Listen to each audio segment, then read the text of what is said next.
എടാ മക്കളെ, എന്തായാലും പരീക്ഷയ്ക്ക് ചോദിക്കുന്ന കുറച്ച് കാര്യങ്ങൾ എങ്ങനെ വന്നാലും ഈ ലോക്കൽ വിൻഡ് എന്ന് പറഞ്ഞ ഭാഗത്ത് നിന്ന് 1 മാർക്കിനോ 2 മാർക്കിനോ ചിലപ്പോൾ 4 മാർക്കിന് വരെ പരീക്ഷയ്ക്ക് ചോദിച്ചേക്കാം. ഓക്കെ, അപ്പോൾ ലോക്കൽ വിൻഡിന് ഡെഫിനിഷൻ ഒന്നും വെറുതെ ഇരുന്ന് കാണാതെ പഠിച്ച് സമയം കളയേണ്ട ആവശ്യമില്ല. ഒരു പ്രദേശത്ത് മാത്രം വീശുന്ന കാറ്റുകൾ അതുപോട്ടെ.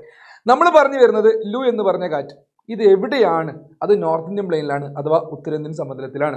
ചിനൂക്ക് എന്ന് പറഞ്ഞ കാറ്റ്, ഇത് ഹോട്ടാണോ ഡ്രൈ ആണെന്നുള്ള കാര്യങ്ങൾ നമുക്ക് അവസാനം പറയാം. അതിന് മുന്നേ എവിടെയാണ് വീശുന്നത് എന്നുള്ളത് വളരെ ഇമ്പോർട്ടൻ്റ് ആണ്. എവിടെയാണ് ബ്ലോ ചെയ്യുന്നത്? ഓക്കെ, റോക്കി മൗണ്ടൈൻ്റെ സ്ലോപ്പിൽ നോർത്ത് അമേരിക്കയിലും. ഫൊൻ എന്ന് പറഞ്ഞ വിൻഡ് അത് ആൽപ്സ് മൗണ്ടൈനിൽ യൂറോപ്പിൽ വീശുന്ന കാറ്റാണ്. ഓക്കെ, ഹാർമാട്ടൻ എന്ന് പറഞ്ഞ വിൻഡ് സഹാറ ഡെസേർട്ട് ആഫ്രിക്കയിൽ. അപ്പോൾ ഈ ഡെസേർട്ട്, ഈ പ്ലെയിൻസ് അവിടെയൊക്കെ എന്തായിരിക്കും? ഹോട്ട് വിൻഡ് ആയിരിക്കും. ഓക്കെ, യെസ്, ഇതും ഹീറ്റ് വിൻഡ് അല്ലെങ്കിൽ ഹോട്ട് വിൻഡ് ആണ്. ഇനി ഒരു കാര്യം കൂടിയുണ്ട്, റിലീഫ് ടു ഇൻറ്റൻസ് ഹീറ്റ്. അതായത് ഈ ഹർമാട്ടൻ എന്ന് പറഞ്ഞ വിൻഡ് കുറച്ച് മഴയൊക്കെ കൊടുത്ത് കുറച്ചും കൂടെ കാം ആക്കി കൊടുക്കും അവിടുത്തെ അറ്റ്മോസ്ഫിയർ എല്ലാം കൂടെ. അതിന് വേറെ പേരൊക്കെ പറയുന്നുണ്ട്, നമ്മൾ നോക്കേണ്ട ആവശ്യമില്ല.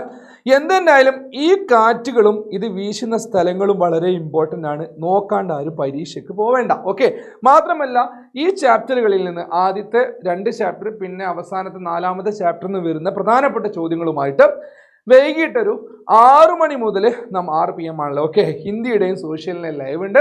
അതിലെന്തായാലും വന്ന് ക്ലാസ് കാണുക. A+ വേണമെങ്കിൽ ഇങ്ങോട്ട് പോരുക. ബാക്കി കഥകളൊക്കെ അവിടെ പറയാം. അച്ഛൻ സാറുണ്ട്, ഞാനുണ്ട്, ജിപ്സു മിസ്, വീട്ടി മിസ് ഒക്കെ ഉണ്ട്.